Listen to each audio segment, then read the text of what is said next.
est une négociation. Toute la journée, nous sommes confrontés à devoir négocier avec un serveur, un enfant, un professeur, une femme, un homme.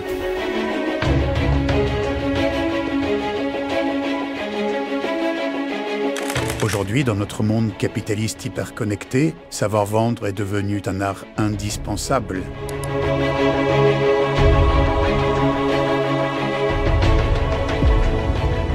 Et pour ceux qui maîtrisent ces compétences, ces opportunités sont illimitées. Vendez-moi ce stylo. Vous avez déjà probablement entendu cette question. Et pourtant, vous ne savez pas encore que cette simple question différencie les 99% d'amateurs du 1% d'experts dans le domaine de la vente. Bonjour à tous et bienvenue dans cette vidéo. Je vais te partager les 3 compétences que toute personne qui veut développer ses compétences en vente doit connaître, comprendre et appliquer au quotidien. Si tu es un vendeur ou si tu es une personne qui veut te développer dans ce domaine, tu dois absolument écouter cette vidéo.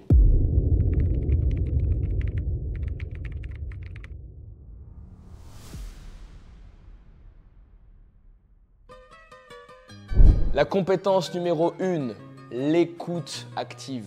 Je vois beaucoup trop de personnes qui essayent de parler, d'ouvrir leur gueule avant d'écouter et de récupérer des informations. Gardez ça en tête les amis. La personne qui gagne la bataille est celle qui récupère le plus d'informations sur la personne d'en face. Et en plus, c'est une très bonne nouvelle. Vous le savez, l'humain adore parler de lui. Les gens aiment dire ce qu'ils ont fait, raconter leurs vacances, leurs week-ends, leurs discussions. Ils adorent ça. Et votre premier travail, c'est de les écouter activement et de les faire parler pour récupérer un maximum d'informations, petit 1, pour vous mettre dans la peau de la personne qui comprend, mémoriser et vraiment récupérer tout ce qui est intéressant pour l'utiliser potentiellement contre la personne avec laquelle vous êtes en train de discuter. Et le point numéro 3, c'est vous mettre dans une position extrêmement sympathique. Tout le monde adore avoir quelqu'un qui est là pour l'écouter parler. C'est la raison pour laquelle les gens vont chez des psys, parce qu'ils aiment être dans cette démarche où ils peuvent se libérer, dire tout ce qu'ils pensent et avoir une oreille bienveillante qui les écoute.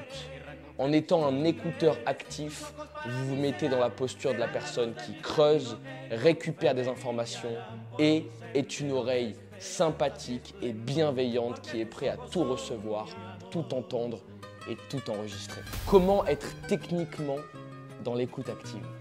Avant toute chose, avant même de commencer la discussion, vous allez devoir être dans la peau de la personne qui a envie de réellement écouter activement.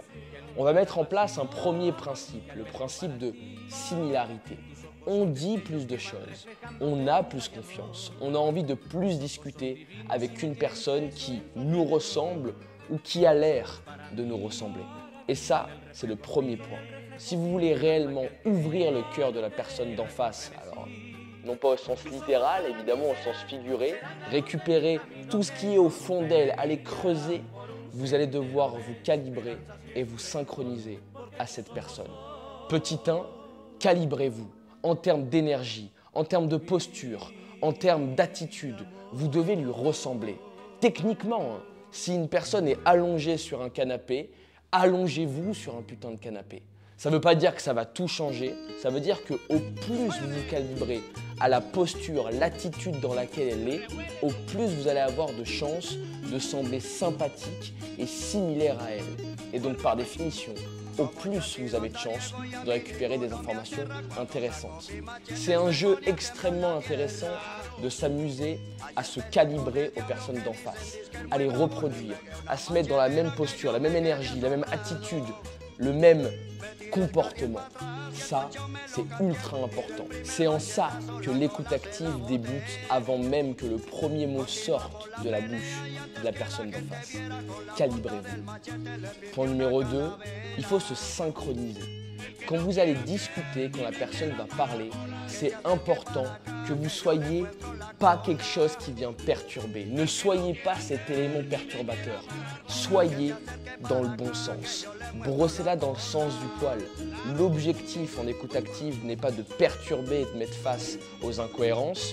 L'objectif est de comprendre, d'approfondir, d'aller plus loin, de récupérer un maximum d'informations. Et pour ce faire, vous devez être aussi lisse qu'elle. Reproduisez exactement ce qu'elle fait.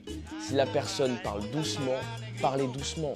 Si au bout d'un moment, elle prend plus de temps à répondre et qu'elle met beaucoup de silence, mettez-en aussi. Mettez-vous dans cette posture où vous vous synchronisez à sa façon de parler. Réutilisez ses tournures de phrases, réutilisez ses citations, réutilisez ses expressions et mettez-vous dans une posture où elle a la sensation de s'entendre, de s'écouter parler quand vous êtes en train de parler. Ça, c'est se synchroniser. Suite à ça, il y a deux outils qui sont extrêmement simples pour réussir à être une bonne personne qui est dans l'écoute active. Le point numéro 1, c'est de prendre des notes. Ça, c'est un outil qui change tout. On oublie des choses. Puis en plus, on a une mémoire qui est très sélective. Donc vous devez faire en sorte de prendre des notes sur votre téléphone, sur un cahier, en parlant à votre Apple Watch, peu importe. Mettez des choses en bouteille, gardez des choses. Parce que ces points-là, vous allez pouvoir les réutiliser demain, après-demain, à la fin de la discussion pour remettre à plat tout un tas d'informations que vous avez récupérées. À combien de personnes ici c'est déjà arrivé? Vous discutez avec une personne sur un sujet qui fait un petit peu débat. La personne d'en face a sa vision que vous respectez et que vous ne partagez pas. Elle vous envoie plein d'infos. Vous oubliez de les noter. Et tu arrives à la fin quand toi tu dois répondre et là tu ne sais plus quoi dire.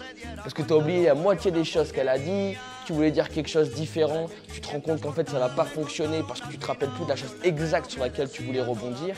C'est une galère. Donc fais cet effort de prendre des notes quand tu discutes. C'est ultra important de récupérer les points sur lesquels tu as envie de rebondir pour ajouter de la précision et de l'objectivité dans les discussions que tu as. Prends des notes. Le point numéro 2, ça va être de demander d'approfondir et de reformuler les phrases que la personne te dit. Quand une personne finit de parler, il n'y a rien de plus simple que de demander « c'est-à-dire » ou « est-ce que tu peux approfondir ce point-là » ou « dis-moi en plus, je suis curieux ». Ça, c'est extrêmement simple à mettre en place. Ces questions changent tout parce qu'elles mettent la personne d'en face dans une attitude où elle sait que vous êtes intéressé par le sujet. Waouh, incroyable. Posez ces questions. Et enfin, reformuler. Ok, là, ce que je comprends, c'est que ce qui est important pour toi, c'est A, B et C. C'est bien ça. Et en reformulant, vous montrez à la personne d'en face que vous l'avez écoutée et que ce qu'elle dit est important pour vous.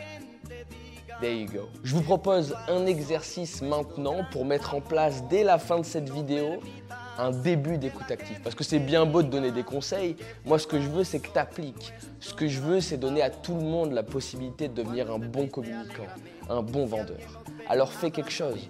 À la fin de toutes les discussions que tu as, pas que dans le cadre professionnel, hein. Là, à la fin de la vidéo, si tu discutes avec tes parents, ta copine, ton copain, tes amis, à la fin de la discussion, fais l'effort d'avoir une prise de notes claire sur ce qui a été dit et fais une phrase qui reformule la discussion que vous venez d'avoir. Et tu lui dis simplement, écoute, j'ai regardé la vidéo d'un mec chelou, il m'a dit que si je voulais être un bon communicant, je devais à la fin des discussions reformuler. Est-ce que c'est ok pour toi si je fais une phrase et je reformule ce qu'on vient de se dire? Waouh, trop bien! Et tu le dis avec le smile, tu verras que ça passera. Point numéro 1, l'écoute active. Évidemment, c'est uniquement une introduction. On pourra creuser le sujet encore plus si ça te tente. Abonne-toi, subscribe, mets en commentaire est-ce que c'est un point qui t'intéresse de creuser un peu plus l'écoute active et je le ferai avec grand plaisir.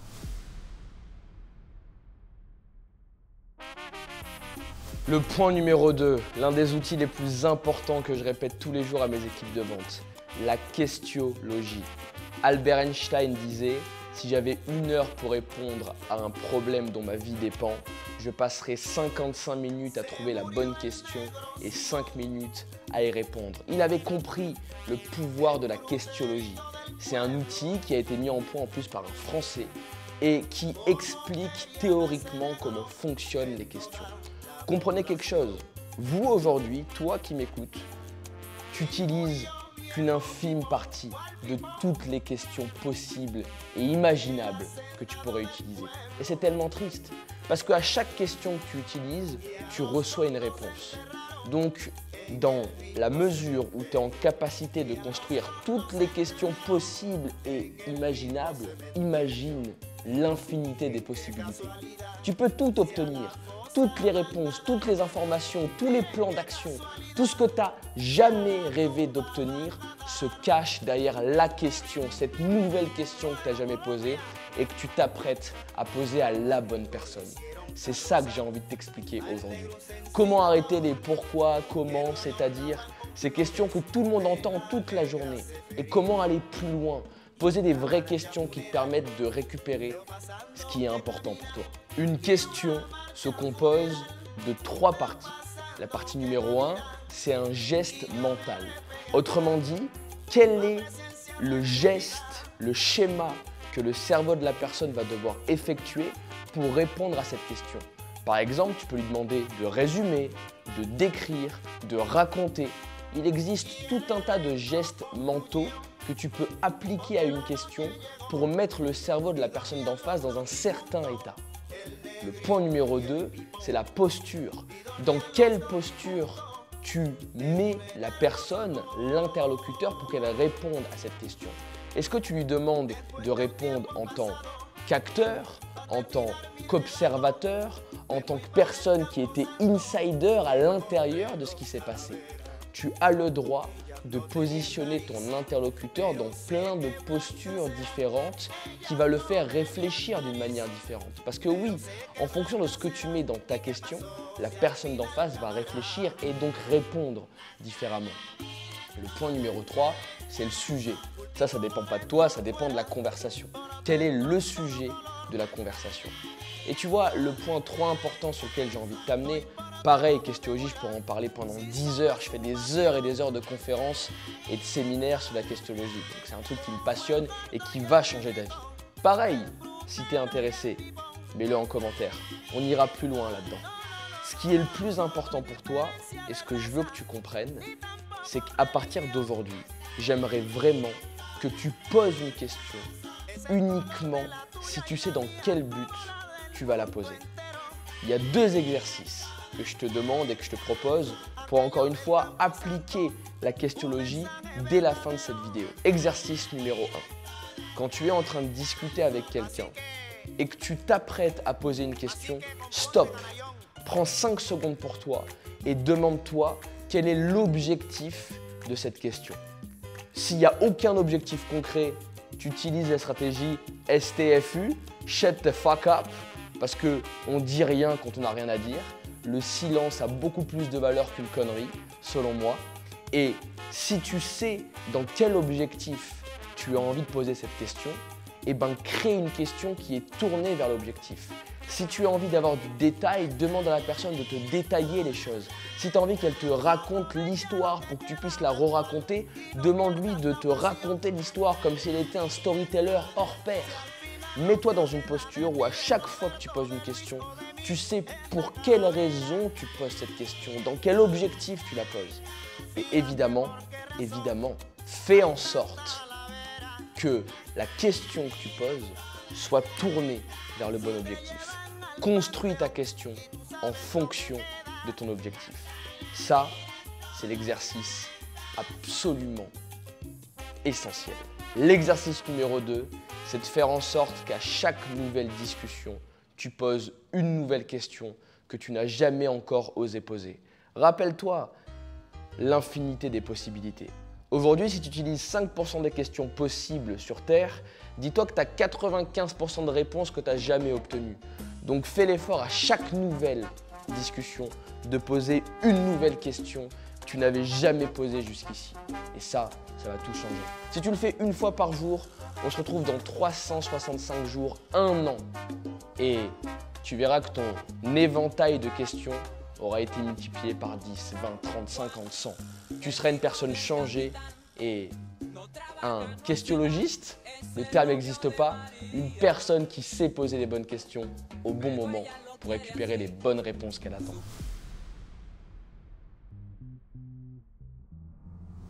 Point numéro 3, le storytelling. Aïe aïe aïe. Alors, il faut que je me dépêche parce que sinon je vais encore me faire engueuler parce que je fais des vidéos trop longues, j'ouvre trop ma gueule apparemment. Bonjour les amis, c'est Samuel, le monteur de cette vidéo. On aimerait bien savoir avec Alexis si vous préférez des vidéos longues où on partage énormément de value, mais évidemment c'est des longues vidéos. Ou est-ce que vous préférez des vidéos plus courtes, entre 10-20 minutes, ou tout simplement on va être plus concis dans notre value, mais on va être plus précis également sur les sujets qu'on va aborder. N'hésitez pas à nous répondre en commentaire, ça nous ferait super plaisir et ça nous permettrait d'optimiser les prochaines vidéos. Le storytelling, c'est l'outil qui change tout. Et évidemment, un bon vendeur est avant tout une personne qui sait attirer, qui sait motiver, qui sait exciter. Et quoi de mieux qu'une histoire bien racontée pour mettre une personne dans une posture où elle a envie d'avancer, elle a envie de te suivre, elle a envie de t'écouter. Si tu veux être un communicant d'exception, tu dois absolument savoir et pouvoir storyteller. Raconter des histoires, inspirer des gens, regrouper des personnes autour d'une cause grâce à une belle histoire bien racontée avec une jolie morale de fin. C'est ultra important. Aujourd'hui, les gens qui captent l'attention des autres personnes, tu le sais, l'attention c'est ce qui coûte cher sur les publicités, sur les vidéos. C'est pour ça qu'on fait des hooks, un mec qui parle et tout, pour que tu restes ici. L'attention coûte cher. Et bien si tu sais raconter des bonnes histoires, l'attention des gens t'appartiendra et tu pourras en faire plus ou moins ce que tu souhaites. C'est l'objectif du storytelling. Je te partage 2 outils. Évidemment, encore une fois, je pourrais faire 5 heures de vidéo uniquement sur un outil tellement qu'il est intéressant. Je te partage 2 outils, un qui va te permettre de raconter des histoires, un autre qui va te permettre de solutionner un challenge ou alors de faire une espèce une prise de parole, un outil de prise de parole. Le premier, en fait, c'est un outil qu'on t'a appris déjà à l'école primaire ou au collège. C'est la manière dont les contes sont construits. Petit 1, situation initiale. Petit 2, élément déclencheur ou élément de perturbation. Petit 3, les péripéties. Petit 4, l'élément de résolution. Et enfin, la situation finale. Écoute, pourquoi on va se compliquer la vie à réinventer la roue alors que les contes existent depuis des centaines, voire peut-être des milliers d'années et que ça fonctionne toujours autant? Ça, c'est l'outil de base pour raconter une histoire. Ces 5 sujets-là, situation initiale, déclencheur, péripétie, résolution, situation finale. Déjà, raconte des histoires en passant par ces 5 étapes-là et tu vas voir à quel point tu vas prendre en niveau avec ton storytelling. À chaque fois que tu racontes une histoire, arrête les histoires qui durent 10 secondes, qui n'ont pas de sens. Pose-toi et raconte une vraie histoire en 5 étapes qui fait sens, qui inspire les gens, qui les motive et qui leur donne envie de travailler avec toi, de te suivre, de t'écouter et de rester autour des gens qui savent raconter les vraies histoires. L'outil numéro 2, c'est je te le donne pas en fait. Oh, t'es vraiment un sale petit con, hein. En fait, je te le donne pas. Je voulais vraiment te le donner, mais je crois que l'outil numéro 2, c'est un truc à part sur lequel je peux faire une vidéo absolument complète parce que c'est un outil qui peut te permettre de solutionner n'importe quel problème dans ta life et dans la vie des gens d'en face. Donc, je te ferai une vidéo uniquement au sujet de l'outil numéro 2. Mets-le en commentaire si t'es chaud, petit like et on fait ce qu'on peut, hein. Il faut tapiner pour choper des likes, des commentaires, des abonnés. Donc moi je te dis, je te donne un outil. Le deuxième, dis-moi si t'es chaud, je te le filerai avec plaisir et tu pourras l'utiliser tous les jours. Et l'exercice que je souhaite te donner au sujet du storytelling, fais l'effort tous les jours de raconter une histoire à un de tes proches, à un ami ou dehors, à toi-même. Quand j'avais personne à qui raconter des histoires et que je voulais m'entraîner. Wow, je viens de lâcher un road malade. Wouh! Les gens qui racontent pour raconter, ça se sent. Les gens qui vivent en racontant, ça se sent aussi. Et tu dois faire partie de cette deuxième partie, sans mauvais jeu de mots, juste avec une petite répétition, pour être un communicant et un storyteller d'exception. Wouhou! Time it is, man! So, raconte une histoire every fucking day, man. Tous les jours. Raconte une histoire, à toi ou aux autres, mais fais l'effort de t'entraîner. Et encore une fois, on se retrouve dans 1 an, jour pour jour, ton niveau aura drastiquement changé. Tu ne seras plus la même personne.